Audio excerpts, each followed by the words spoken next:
Previously on Alan Wake, Alice has been kidnapped. Alan, please help me. Alice? You'll do exactly what I say if you ever want to see your wife again. I can't tell anyone except my agent Barry. Damn it, Barry, they'll kill her! You're my best friend, and I'm worried that you're not right in the head. The ransom is a manuscript I supposedly wrote that's coming true before my eyes. It happened just the way it was on that page. So dark. I have found only a few scattered pages. I want the entire manuscript. The deadline is in 2 days. I found Mr. Wake's pages.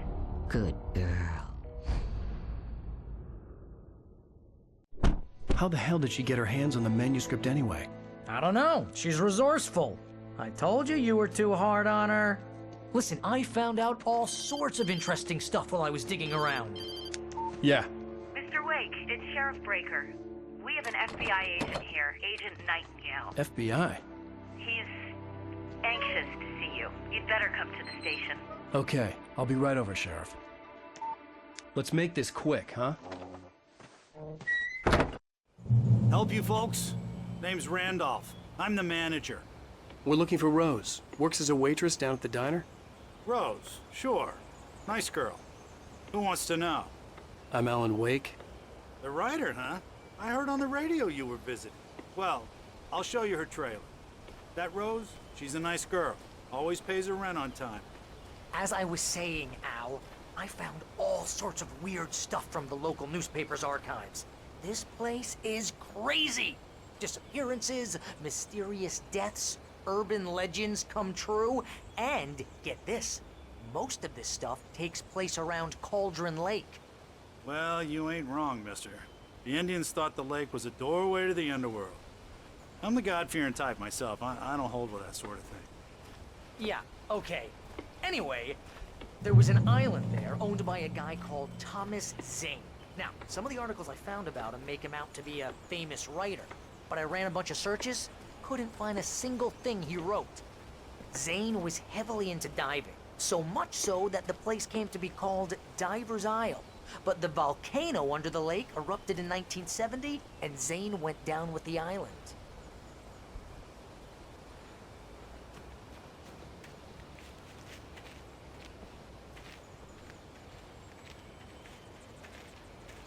Yeah, how about that? It was there in the morning, as if it had fallen from the sky. But it would take a tornado to lift something like that. We're damn lucky it didn't crush any of the trailers.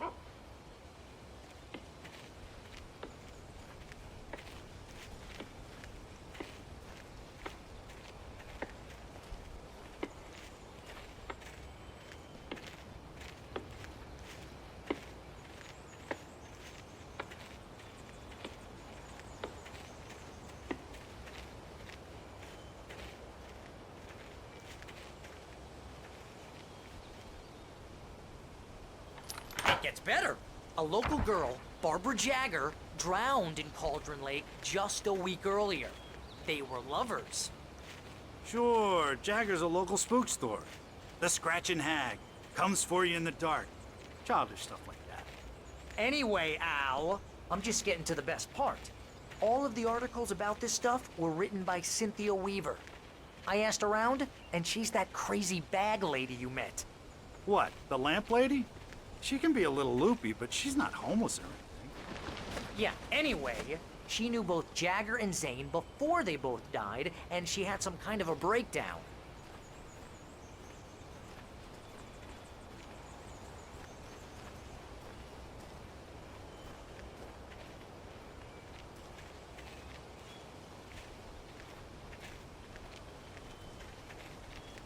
Well, mister, this here's Rose's trailer. You mind me asking what you want with her? We're just here to talk to her, pal.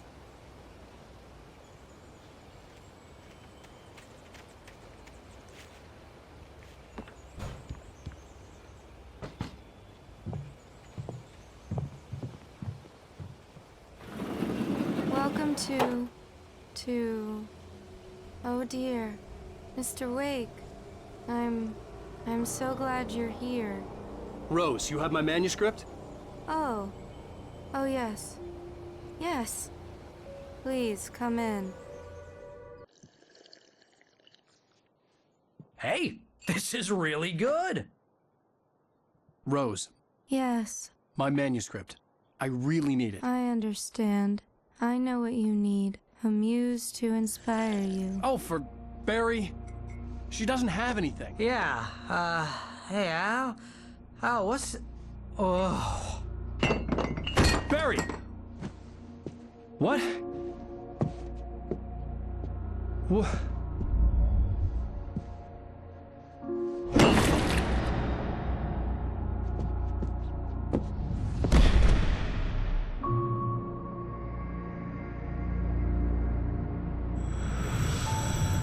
It's coming for you, hiding in my barber's skin.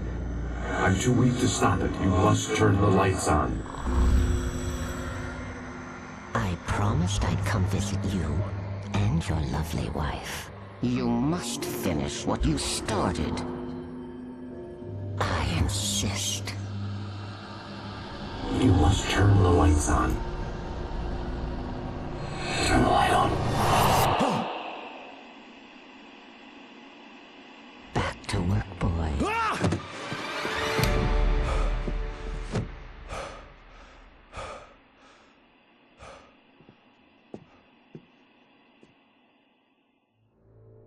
I felt nauseous, hungover. Only anger kept me going. I can't tell reality from dream anymore, but it seems I have an imaginary editor to help me. She's an old woman in a funeral dress. I call her Barbara Jagger. She's very strict. I'm writing faster and faster. My manuscript is being heavily revised. The edits are getting very aggressive, and each day there's less of me and more of her. I hate it, but I know she's right. She promises me I can save Alice this way. She knows more of this than I do. About the complex incantation I'm attempting. About this place. She's worked with another writer under similar circumstances, Thomas Zane. The genre of the story seems to be shifting. It's turning into a horror story. I'm getting close. I can feel it.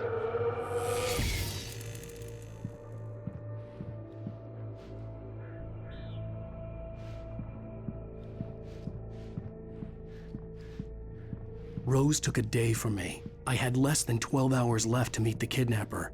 All I could do was get Barry into the car, work something out once I got on the road.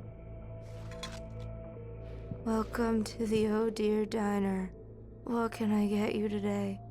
Coffee? I couldn't work up much hate for Rose. Something had used her to get to me and left its mark. First refill is free. Milk and sugar on the counter there. Would you like to hear today's specials?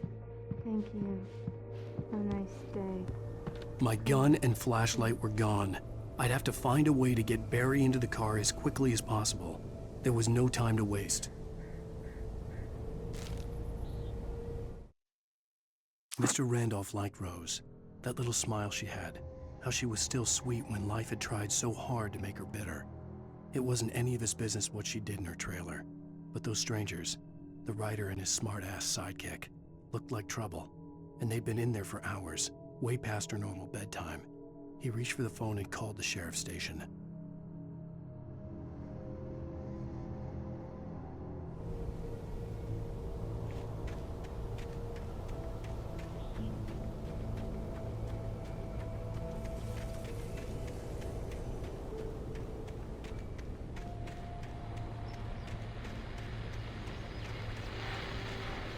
I just stepped outside to catch a breath of fresh air. Let me tell you, the weather's getting heavy.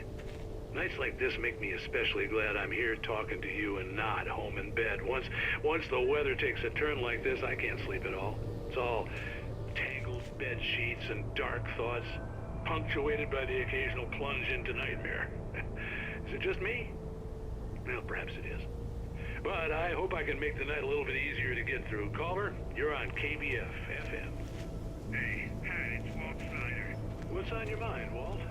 Well, I ain't the way you are, but, I can't sleep either, you know?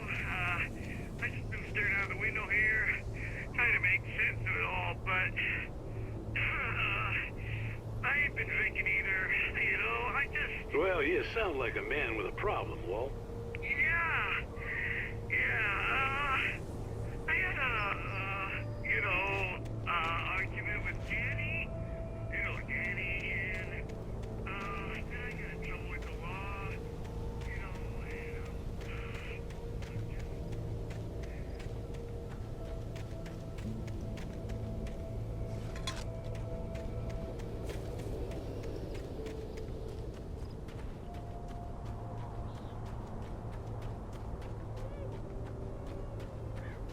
Oh, you're gonna get it now.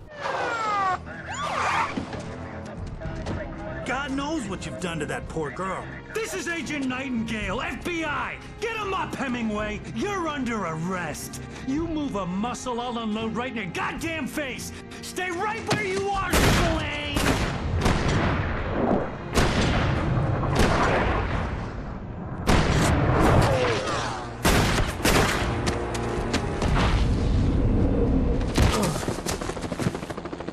What are? I'm standing right here, you goddamn maniac!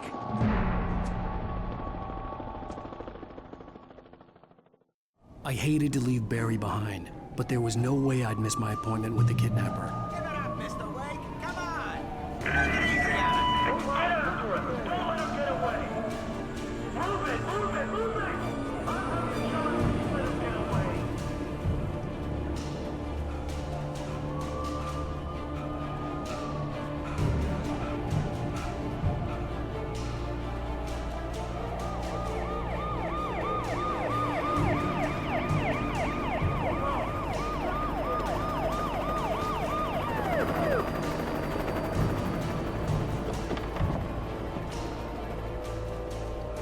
Stop running! We have the suspect in sight! Okay, men. Keep your eyes peeled. He's gonna try to make it through here. Move on. Oh, damn. Man out! No!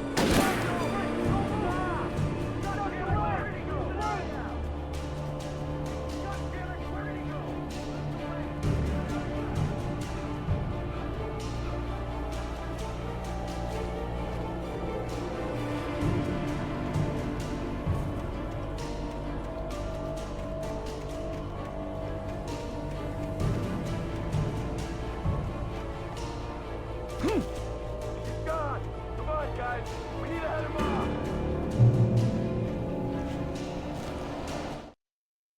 For decades, the darkness that wore Barbara Jagger's skin slept fitfully in the dark place that was its home and prison. It was hungry and in pain. It dreamed of its nights of glory when the poet's writing had called it from the depths and given it a brief, terrible taste of power and freedom. The rock stars had stirred it from the deep sleep the poet had sunk it back to in the end. When it sensed the rider on the ferry, it opened its eyes.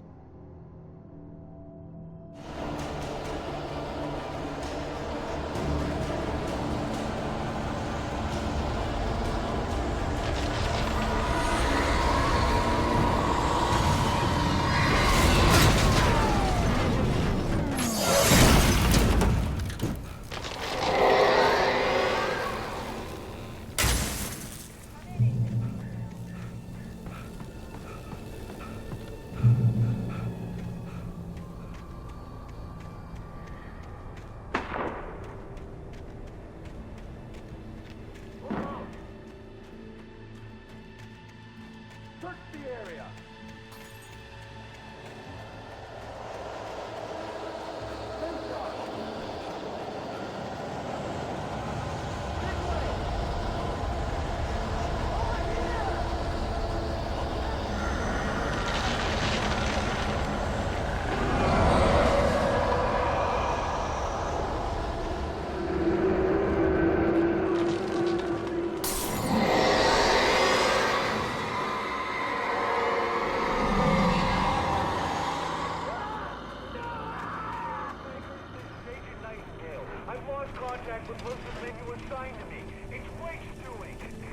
This horror was everywhere I went, circling me.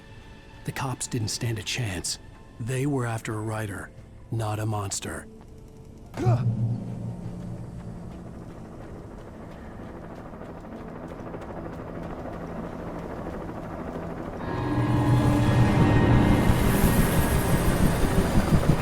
on the ground. Hold it right there. There's nowhere to run. Freeze!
Anyone here? Jake, we got both Wheeler and Rose in custody. They didn't put up a fight or anything.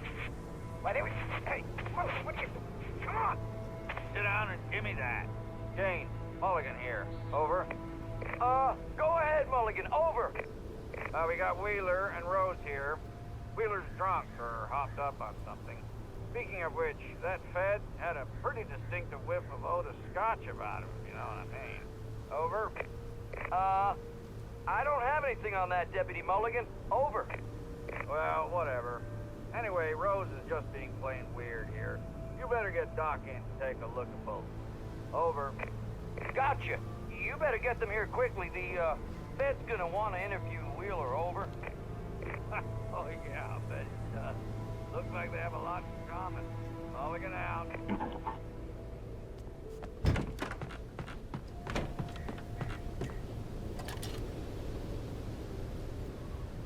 I could see the lights of the radio station in the distance.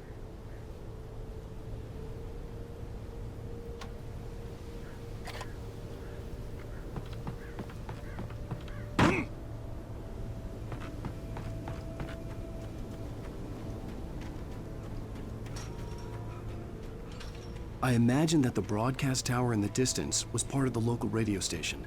Maine seemed like a decent guy. Perhaps he could give me directions to the coal mine.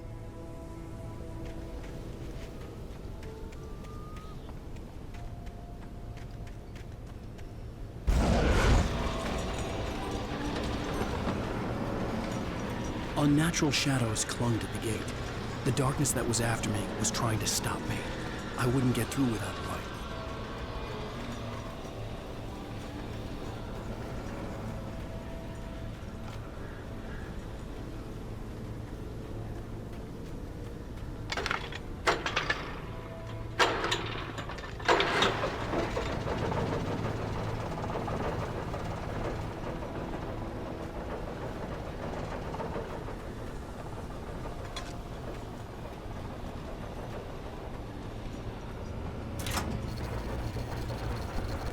The old generator conked out. I'd have to see if I could fix it and try again.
It took me a moment to recognize the flashbang grenades. They were an ideal weapon for my situation. Team 1, come in. Over. Team 1, this is Sheriff Breaker. Report. Over. Team 2, come in.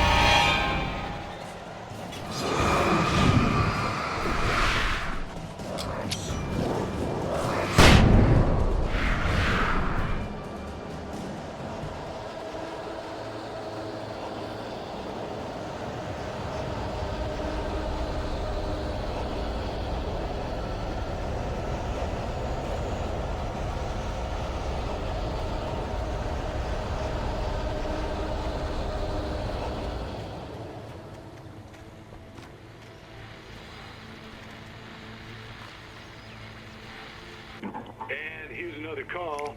You're on KBF-FM with Pat Maine. It's Milt Peabody, Pat. What's on your mind, Milt? Well, I live near the trailer park, Pat, and there's a big ruckus going on over there. Well, that's just up the road from me, too. What's going on, do you know? I don't know, but there's a bunch of police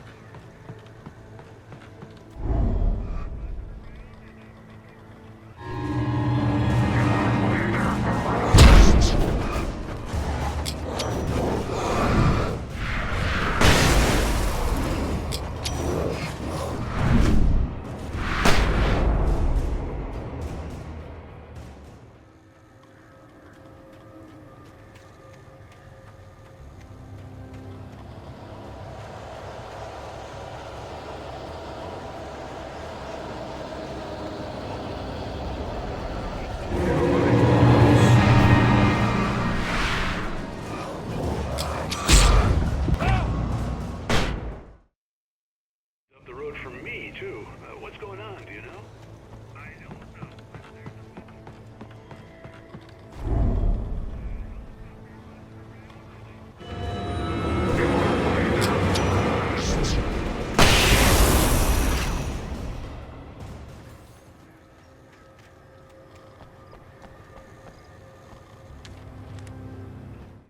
Touched by the dark presence, Rose was lost in a dreamland where everything was drawn in black and gray crayons.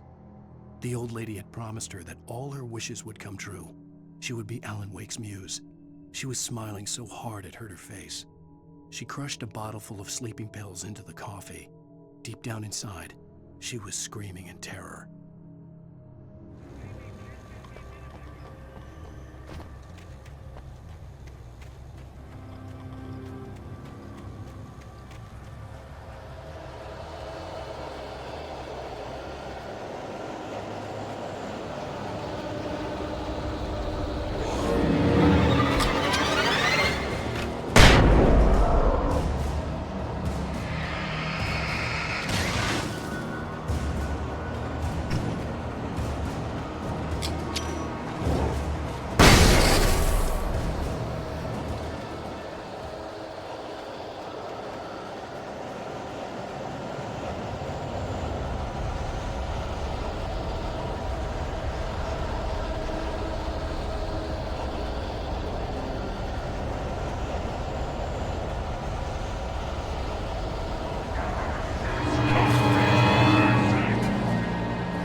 I hoped Maine could lend me a car to get to the coal mine. Oh, why, hello, Lorna. What do you have for us? Well, I just don't see why the cops bothered with the trailer park. What do you mean? It's a trailer park, of course.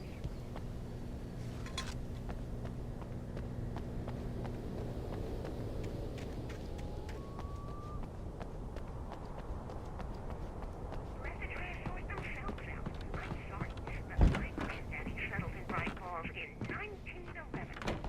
Well, thank you very much for that compassionate viewpoint, Lorna. Oh, here's a little surprise. The famous writer Alan Wake just walked in, folks. I'm going to see if I can talk him into an interview. Come on in, Mr. Wake. Oh, I'm so glad you could find the time to do this, Mr. Wake. Nowhere to run now, Dan Brown. You back away from me. Don't hurt her.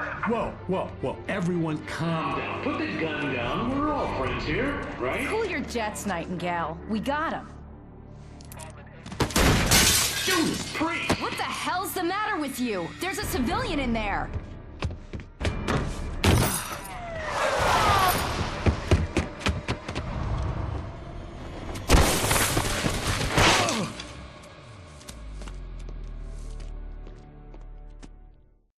I'll get you yet, even if it kills me. You hear me? You hear me, H.P. Lovecraft? I had fallen off so many cliffs it was ridiculous. That's what you get for naming a book The Sudden Stop. It was probably good I hadn't had the chance to tell Maine where I was going. I'd have to lose the cops and find my own way to the mine.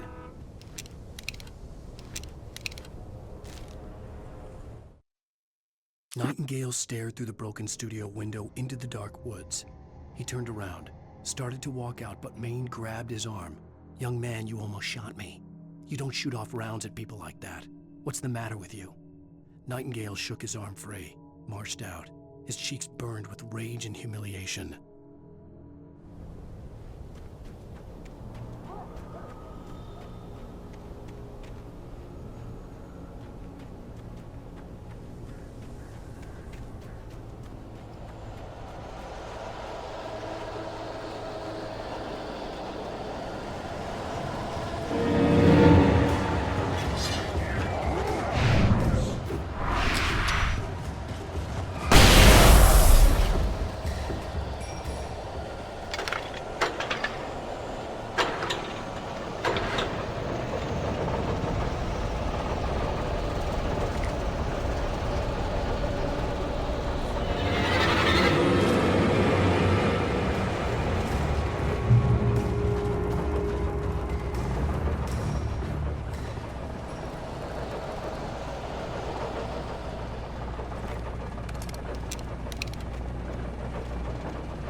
There was no sensible reason for the power company work lights to be here. It was almost as if they'd been left for someone like me to use.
Sarah trusted her gut, and her gut said Agent Nightingale was an asshole. He felt wrong, and it wasn't just the smell of stale booze. It was in the way he flashed his badge, pulled rank, the look in his eyes when he wanted answers.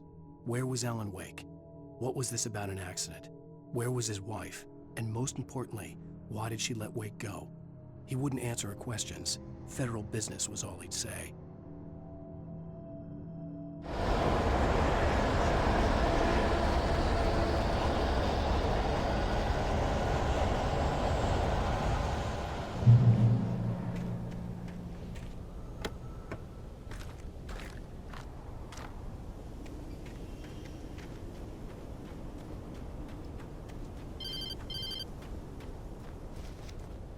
Hello?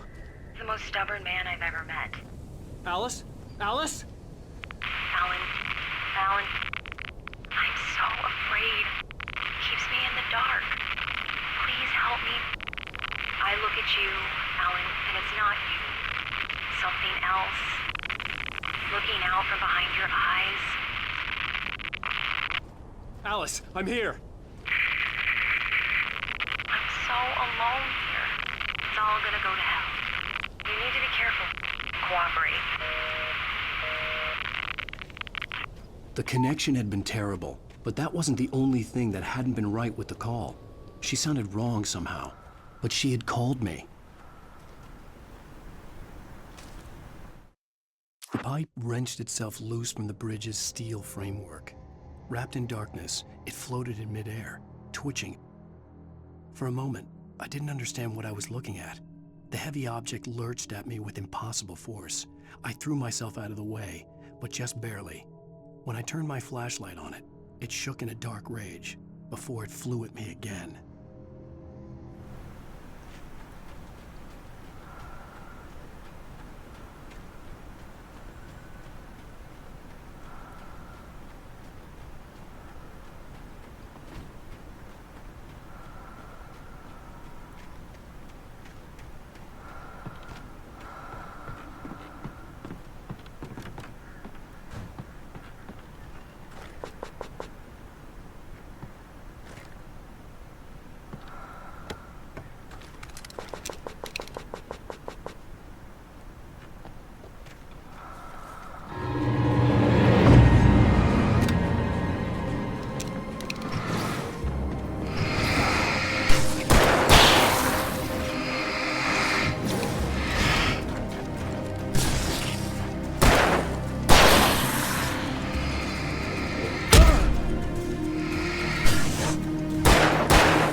I could see a railway bridge up ahead, and a warehouse of some sort on the opposite shore.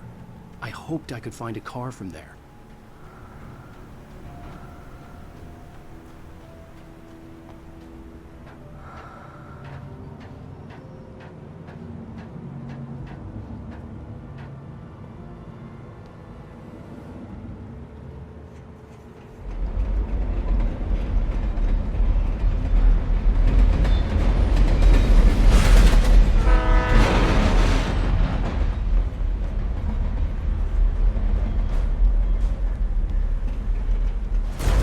That was pursuing me was growing stronger, and it was taking over everything in its path.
slammed the door shut right in his smug face.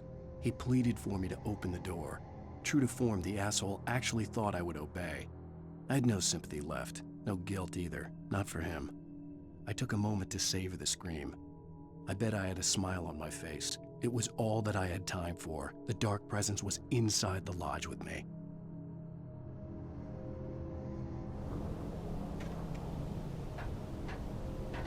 As a teenager, just starting to get interested in writing, Stephen King had been a source of inspiration to me. I thought about all the inanimate objects that had come to life in his books. No one is safe in a good horror story. Certainly not the protagonist. That's what makes them fun. This was anything but. The darkness could possess anything, and it was getting closer.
Existence for granted, unaware that they are merely a thin veneer of desperate self-delusion, covering a vast cosmos of madness and horror.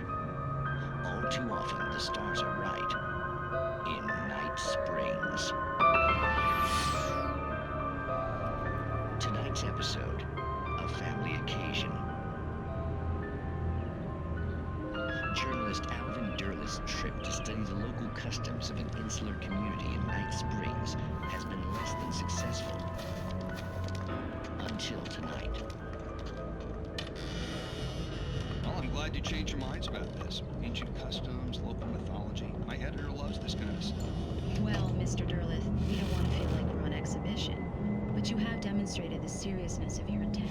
Oh, I am serious. Really, just do your thing. I'll stay out of your way and observe.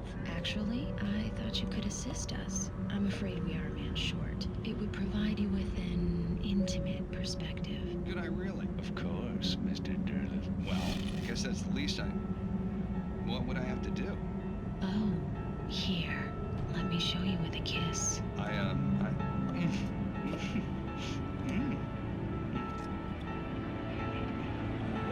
did you add?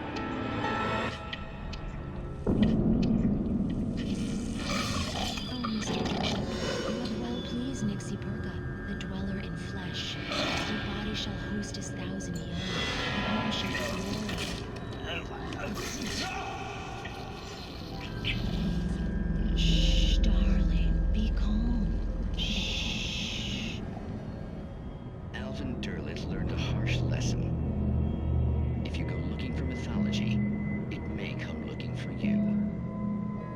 and such quests always bear fruit.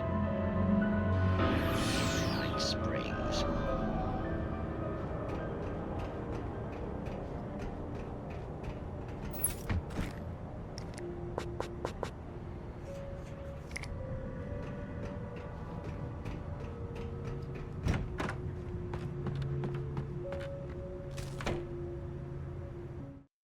The darkness surged towards me, sucking everything loose from the ground into its depths, tugging at my clothes. I saw the flare the kidnapper had dropped and threw myself towards it just as I felt my feet leave the ground. The darkness embraced me with the force of a tornado. Somehow I managed to light the flare. The darkness roared and cast me away. I fell toward the dark waters of the lake far below.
I had never been this glad to see the sunrise.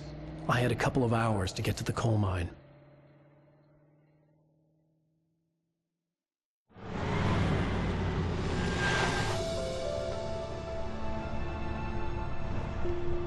The coal mine wasn't far now.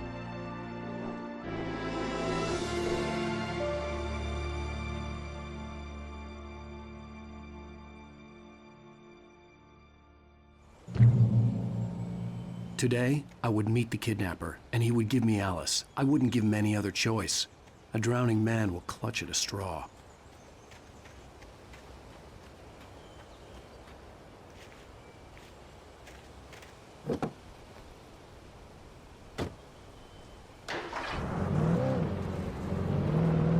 Little by little, without realizing it, I'd come to believe that the story in the manuscript was coming true. The current of its narrative had taken me deeper and deeper into dark waters. Alice had been taken from me. Barry was probably in jail. I was a fugitive from the FBI. The whole world taken over by the dark presence was trying to destroy me. It all felt real, but it matched a textbook case of insanity.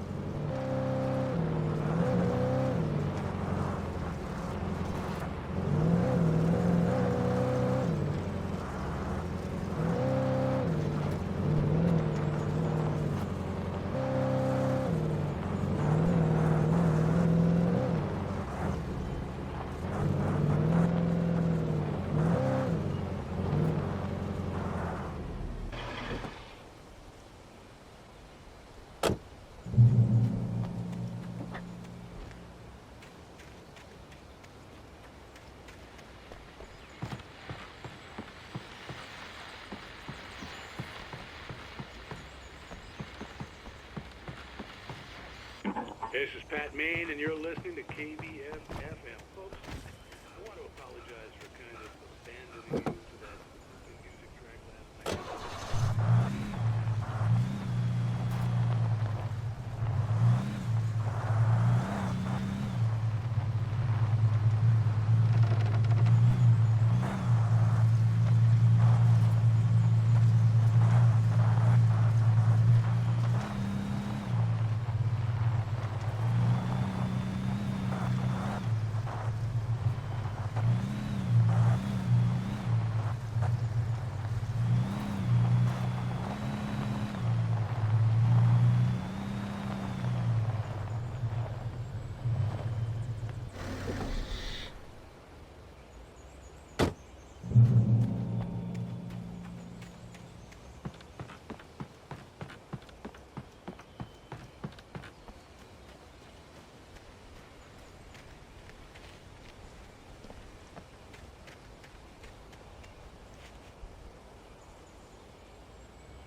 Welcome back to KBF FM. Hope you enjoyed that tune.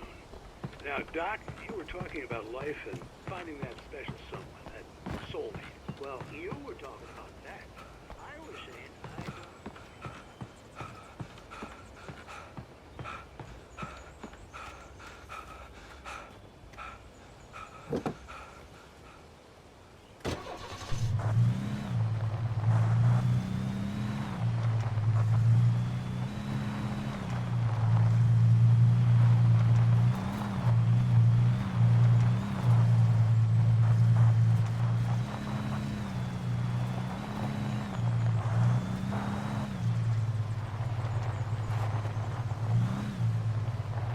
I was early.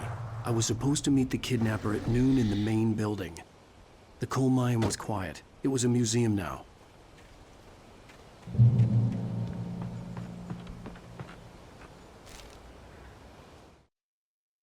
With Nightingale gone and the night wind blowing in through the broken studio window, Maine stared at Sarah. The sheriff looked away. Maine's voice shook with barely controlled anger. That boy's doing more drinking than thinking. I hope you know what you're doing, Sarah. He's got a sickness in his eyes. You take my word for it. He wants Wake for a reason, and it's not for anything good.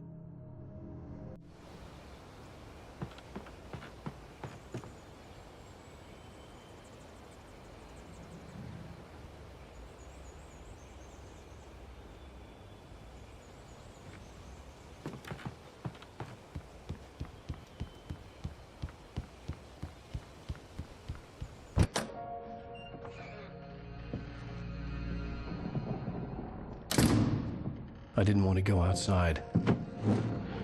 Cops had to be looking for me. The noon sun turned the place into a sauna. The day dragged on. Different scenarios ran through my mind. Ways of how I'd torture the kidnapper to get Alice back. Or the different horrible things he could have done to her. I imagined her dead. I had no way of knowing she was still alive. It was killing me. I was running on blind hope. It was all a waste of time. The bastard never showed up.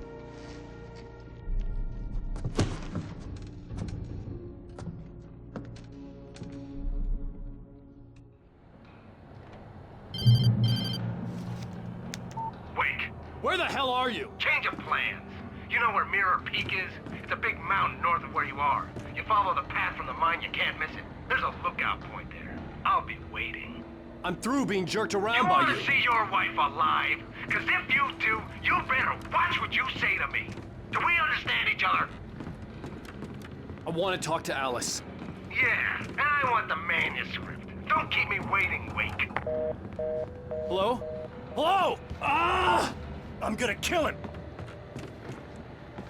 I had to get to Mirror Peak.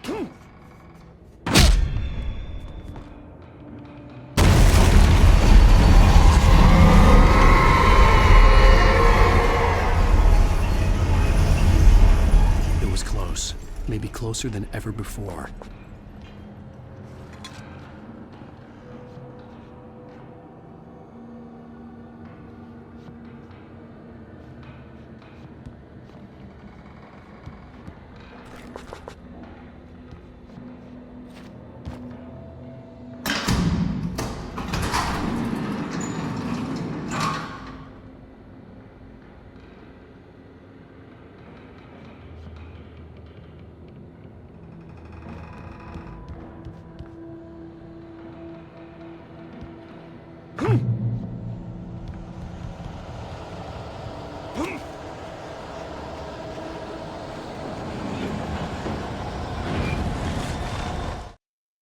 When Thomas Zane fell for Barbara Jagger, it happened fast. She was young, vibrant, and beautiful, full of life.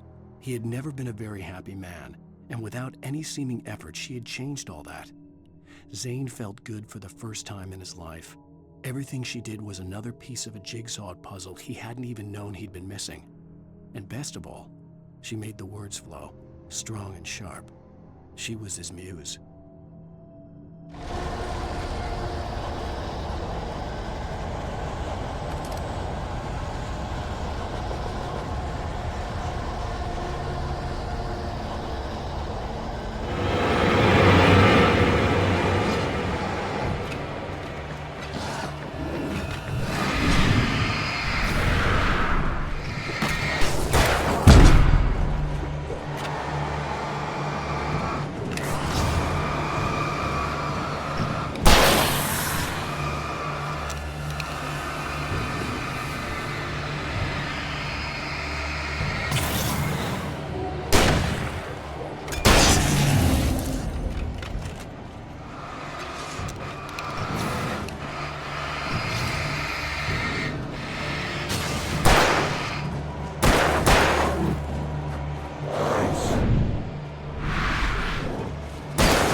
The hillside ahead was to go through the building. I had to find a way to avoid electrocution.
Some of the taken retained echoes of their former selves, but these were just the nerve twitches of a dead thing.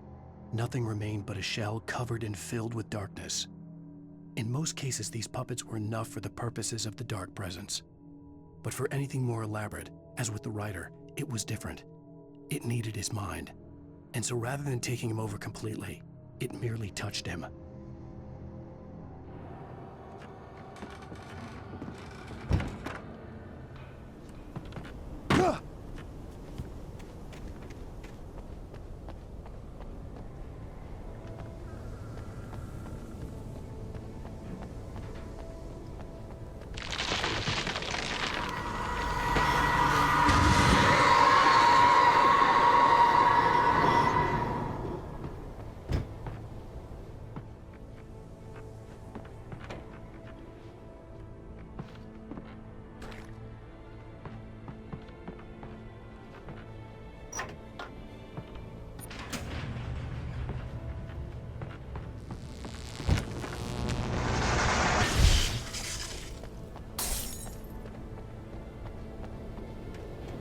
There was no way the flashbang grenades were standard power company equipment.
I stared through the bars of the jail cell.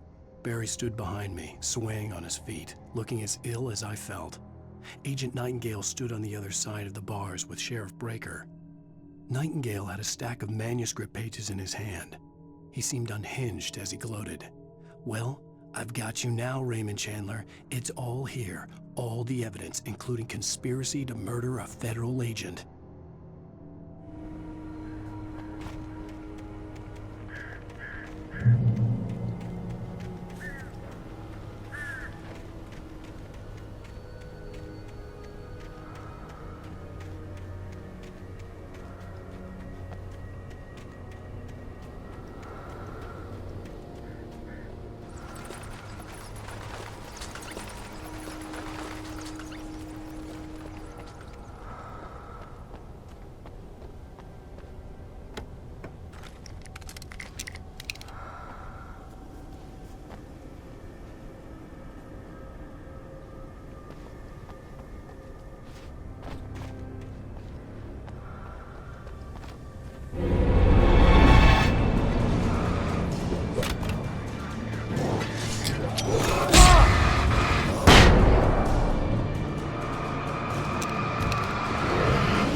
I had no real plan.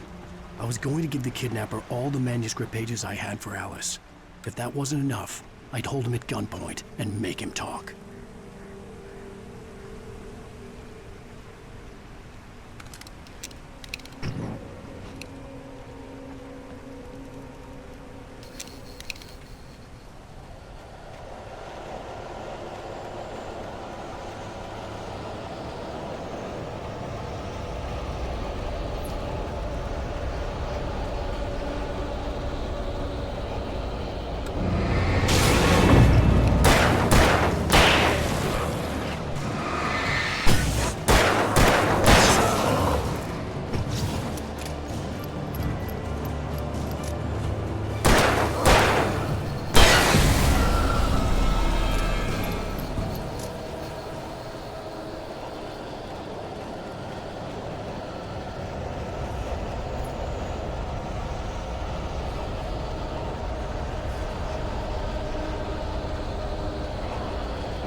The dark presence was moving ahead of me in the same direction I was going. A cold feeling settled itself in the pit of my stomach. Was it going for Alice?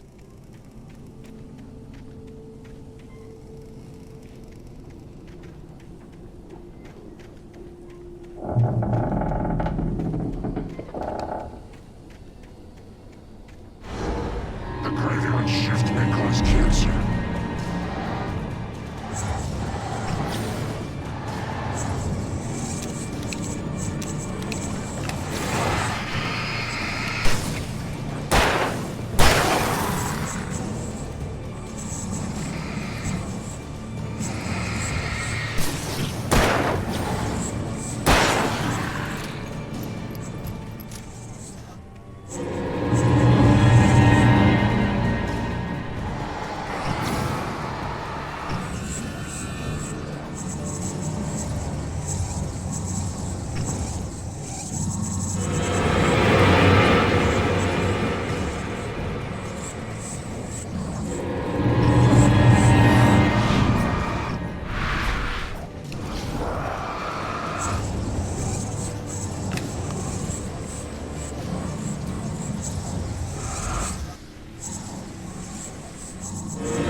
The place was dead, a ghost town. Had been for decades, maybe a century.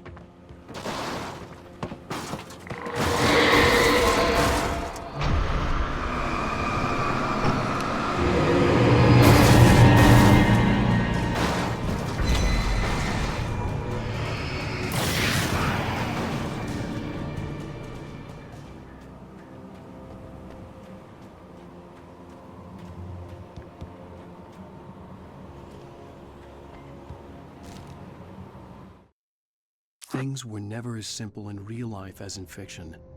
I had lost count of the times I had wished there'd be a clear reason for my writer's block. Something to fight, something to lash out on. There wasn't. I was filled with doubt. I was nothing like the hero in my books.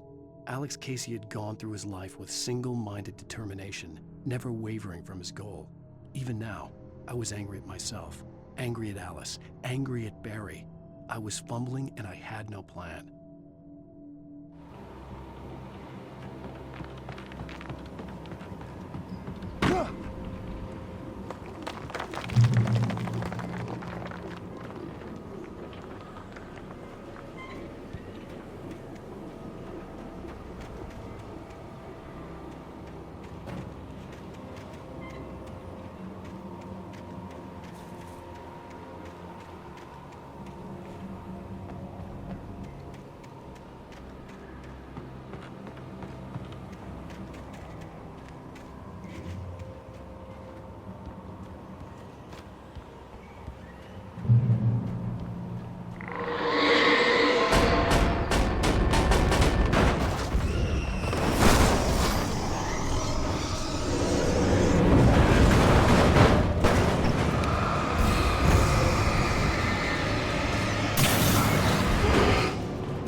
Anything outside of writing is a struggle. I feel ill. I managed to make my way downstairs. There's a shoebox filled with books and papers by Thomas Zane. It's very hard to focus, but I managed to read some of it.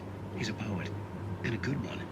He writes of muses and creators summoning fabulous things from a magic lake, using his powers to shape the world of a realm of gods and dreams and demons, dark things that wait for a chance to slip through, wearing the flesh of men as disguise. Zane writes about himself, his girlfriend being taken over by a dark presence, about growing scared of the lake.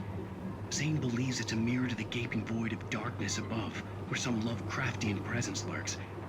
I crawl back upstairs. I'll borrow these things for my story. They ring true. They fit.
The kidnapper had sent me a text. The message was full of spelling errors and insults. It was telling me to hurry up.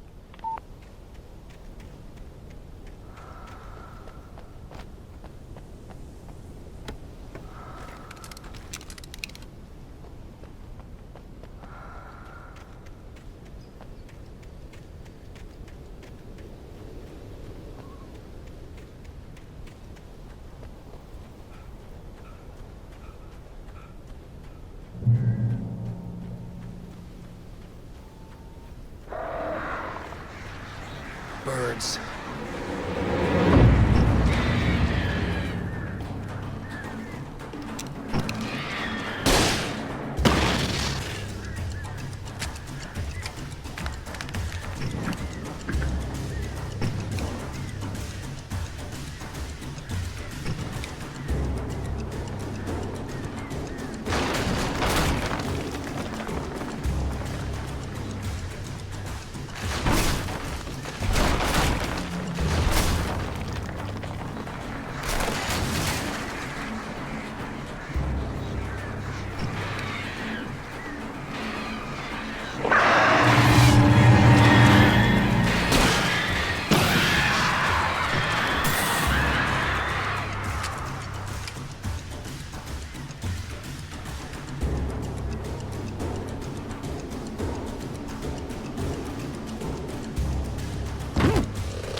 Even behind the closed doors and curtains of his grimy room at the Majestic, the local motel, Nightingale could feel the locals' eyes on him, the unrelenting pressure of their judgment. He forced it out of his mind. For all he knew, they could all be under Wake's spell already. You do what you have to do to get the job done. He took comfort from the bottle in his hand. Please, he thought, just let me get through this.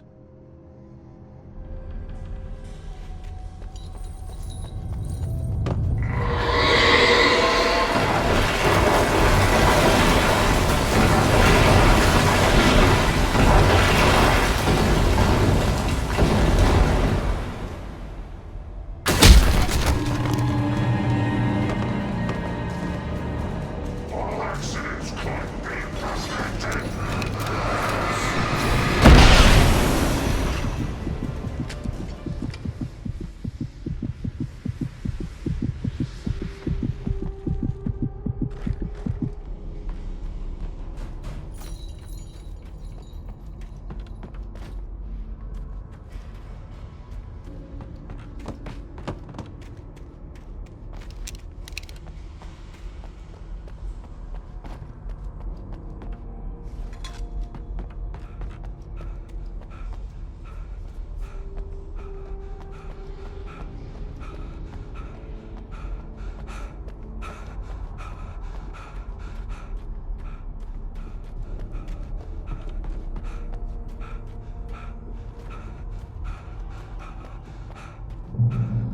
I'd have to make my way up this mine shaft in order to go on.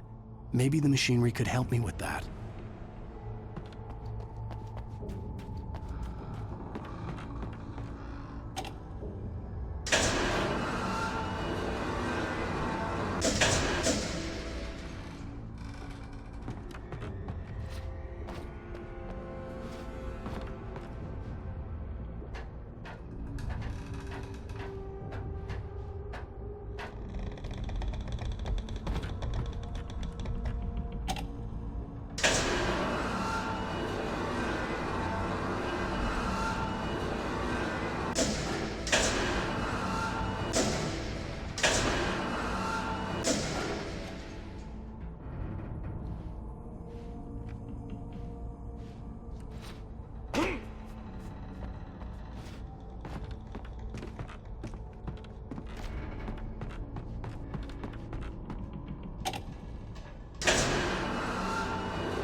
Lightning flashed behind the windows of Cauldron Lake Lodge. Tor Anderson laughed and held the steel hammer above his head. Nurse Sinclair was trying to calm him down without success. Tor grinned madly and shouted, "My hammer's up. Here's a friendly poke from Molnir, wench." He brought the hammer down with all his might on Sinclair's head. "We're on a comeback tour, baby."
Just great.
Maud had checked all of Stucky's rental cabins. There had been no sign of the Wakes. It was dark when he'd found their car parked at the end of the road by Cauldron Lake. It made no sense. They must have taken a wrong turn, but there was no sign of them, and the car had been there for hours already. Frustrated, Mott stood on the rotten ruin of the footbridge that had once led to Diver's Isle before it sank beneath the waves years ago. The boss wouldn't be happy.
I could see Cauldron Lake. I thought I could make out the spot where the island and the cabin had been.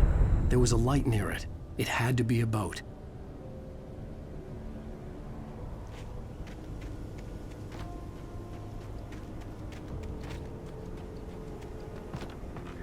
I was close now.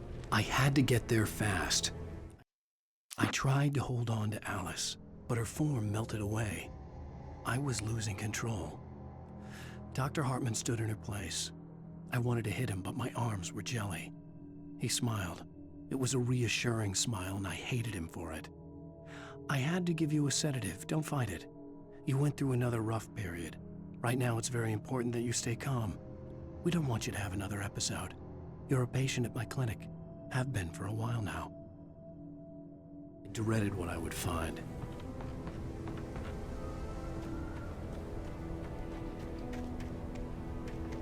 Wait! Are you? Wait! Hey, I'm here! I'm coming! No! Get away! Sorry. Please, leave. The boss didn't know who he was messing with. I I swear, I didn't know. We don't have his wife. We don't know where she is. She's probably drowned. We just said we had her to make a play ball. You see?